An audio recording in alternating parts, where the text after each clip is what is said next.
বলুন তো মা, আপনারাই বলবেন, আপনারা ভগবানকে ভালোবাসেন না সংসার ভালোবাসেন? কোনটা ভালোবাসেন? আস্তে, সংসার ভালোবাসেন না গোবিন্দকে ভালোবাসেন? বলুন না। বলুন, শুনতে পাচ্ছি না। সংসার, ঠিক। আমরা যদি বলি আমরা গোবিন্দকে ভালোবাসি তাহলে ভুল হবে, কি তাই না? কারণ আমরা সবাই সংসারকে ভালোবাসি, আর যারা সংসারকে ভালোবাসে তারা সংসার নিয়ে আছে, আর যারা গোবিন্দকে ভালোবাসে তারা সংসার ত্যাগ করে চলে গেছে গোবিন্দ চরণে। যেমন সরগোস্বামী, সরগোস্বামী কেউ কিন্তু আমার আপনার মতো দিনহীন কাঙাল ছিল না, যারা ছিল বড় বড় জমিদার। তাই সমস্ত সুখ স্বাচ্ছন্দ্য পরিত্যাগ করে সব ফেলে দিয়ে তারা চলে গেল আপন ঘরে, তারা সংসার ত্যাগ করলেন।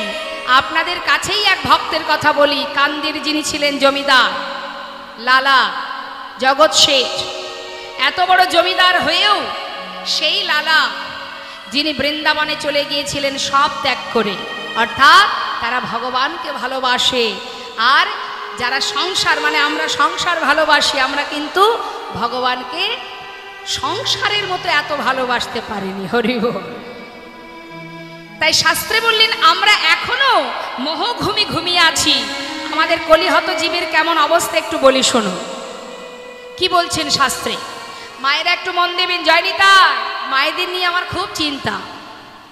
আমাদের মায়েদের মাথায় যে কত রকমের চিন্তা থাকে, মনটা ঠিক স্থির থাকে না, যার জন্য মায়েদেরকে নিয়ে আমার বেশি চিন্তা। কি করে কৃষ্ণ নাম তার কানের মধ্যে ঢোকাবো, এটাই আমার চিন্তা। শুনুন একটু মন দিয়ে, হ্যাঁ কি বলছে দেখো।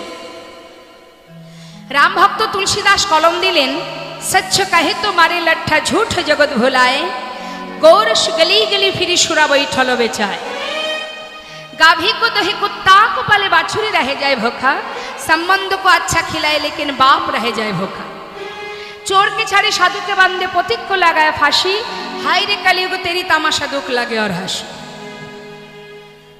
একটা একটা করে বুঝিয়ে দেব, মন দিয়ে শুনবেন কি বলছে দেখুন।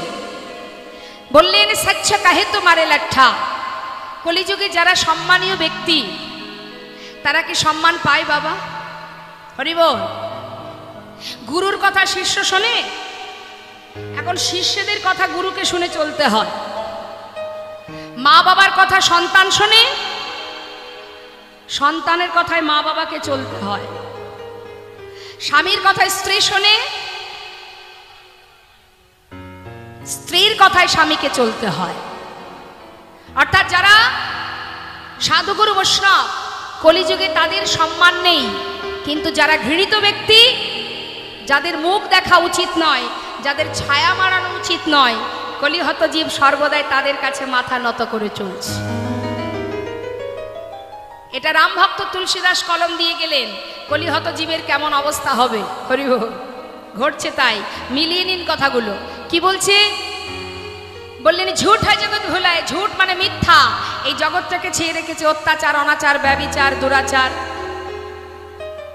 অর্থাৎ মিথ্যাতে ভরা। আর কি বললেন? গোরস, গোরস মানে গরুর দুধ। এখানে যত ভক্ত আছেন বলুন তো, যারা দুধ বিক্রি করেন তারা কি এক জায়গায় বসে দুধ বিক্রি করে? তাদেরকে ছুটে যেতে হয় গ্রামে গ্রামে, অলিতে গলিতে, পাড়ায় পাড়ায় ছুটে গিয়ে দুধ বিক্রি করতে হয়। আর যারা মদ বিক্রি করে তাদেরকে ছুটে ছুটে যেতে হয়। সে যদি এখান থেকে 50 কিলোমিটার দূরে কোথাও গিয়ে গুহার মধ্যে বসে থাকে, কলিহত জীব সেখানে গিয়েই লাইন দিয়ে দাঁড়িয়ে থাকে। নিতাই গৌর হরি হরি বল। মহাজন বললেন এটা আমাদের দূর অবস্থা। রাম ভক্ত তুলসীদাস কলম দিলেন। আরো কি বললেন মা? আসতে বললেন গাভী কো দহে কুত্তা কপালে বাছুরি রহে যায় ভোখা। দেখবেন আমরা গাভীর দুগ্ধটাকে যখন দহন করি, বাছুরকে খেতে দিই না, দিই কি না? বাছুরকে দুধ খেতে দিই না, তার মুখ থেকে দুধটাকে আমরা কেড়ে নিই। আর কি করি? দেখবেন কুকুর যারা পোষে তারা দেখবেন লক্ষ্য করে কিলো কিলো দুধ কিনে নিয়ে আসে কুকুরকে খাওয়ানোর জন্য, তাই তো? কুকুরের যাতে শরীর খারাপ না হয়, যাতে দুর্বল না হয়ে যায়, তার জন্য সুব্যবস্থা এমন ব্যবস্থা করে যে মাইনে করে লোকও রেখে দেয় তার সেবা যত্নের জন্য।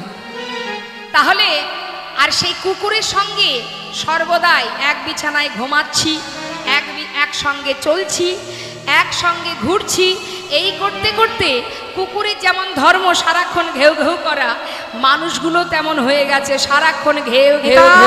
হরি বল হরি বল।